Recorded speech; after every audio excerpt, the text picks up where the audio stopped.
అందరికీ నమస్కారం. Welcome to our channel original morals. ఇవాళ భీష్మ ఏకాదశి. భీష్మ ఏకాదశి గొప్పతనం, దాని విశిష్టత ఇవాళ మనం ఈ వీడియో ద్వారా తెలుసుకుందాం. శుక్లపక్ష ఏకాదశిని భీష్మ ఏకాదశి అని అంటారు. ఈ రోజునే విష్ణు సహస్రనామం ఉద్భవించింది. అతి విచిత్రమైన బాణాలు దిగి అంపశయ్యపై ఉన్న ఆ జన్మ బ్రహ్మచారి భీష్ముడు తన అంత్యకాలంలో ఈ పవిత్ర నామాలను బోధించాడు.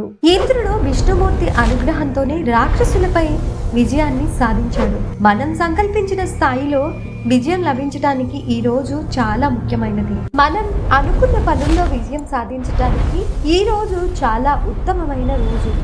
అందుకే ఈ రోజును ఏకాదశి అని పిలుస్తారు.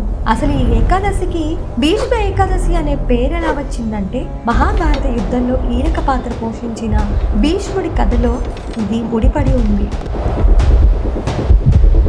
భీష్ముడు తన తండ్రి నుండి తాను అనుకున్న రోజున అనుకున్న సమయానికి మరణాన్ని పొందే వరాన్ని పొందాడు. పుణ్యకాలం వచ్చేంత వరకు ఆయన 56 రోజుల పాటు అంపశయ్యపై వేచి ఉండి మాఘశుద్ధ అష్టమి రోజున చివరి శ్వాస విడిచాడు.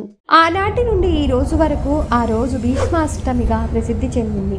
అంత్యకాలంలో హరినామ స్మరణ చేస్తే మోక్షం లభిస్తుందని పురాణాలు చెబుతున్నాయి. అదృష్టవంతుడైన భీష్ముడి ద్వారా చెప్పబడిన ఈ నామాలు అనంతర కాలంలో విష్ణు సహస్ర నామాలుగా ప్రసిద్ధి చెందాయి.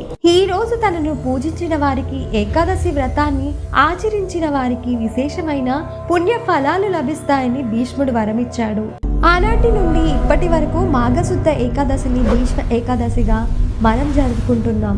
భీష్ముడు మరణించిన మాఘశుద్ధ అష్టమి తర్వాత వచ్చే ఏకాదశి నాడు విష్ణు సహస్రనామం పఠిస్తే సకల శుభాలు చేకూరుతాయని పురాణాలు తెలియజేశాయి. విష్ణు సహస్రనామం పఠించిన పుణ్యం అపారమైనది. పారాయణం చేస్తే అనుకున్న పనులు తప్పకుండా నెరవేరుతాయి. భోగభాగ్యాలు కలుగుతాయి. పుణ్యఫలాలు లభిస్తాయి. గ్రహ దోషాలు, నక్షత్ర దోషాలు ఉన్నవారు కూడా విముక్తి పొందుతారని పురాణాలు చెప్తున్నాయి. ప్రతిరోజు విష్ణు సహస్రనామం పఠించి మీ జీవితంలో విజయం సాధించండి.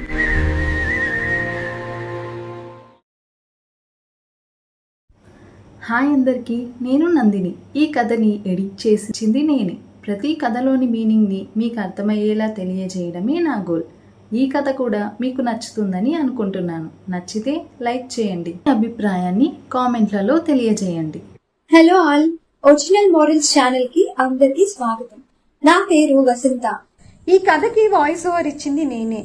ఈ కథ మీ అందరికీ నచ్చుతుందని అనుకుంటున్నాను. అలాగే మా ఛానల్ ని తప్పకుండా సబ్స్క్రైబ్ చేయండి.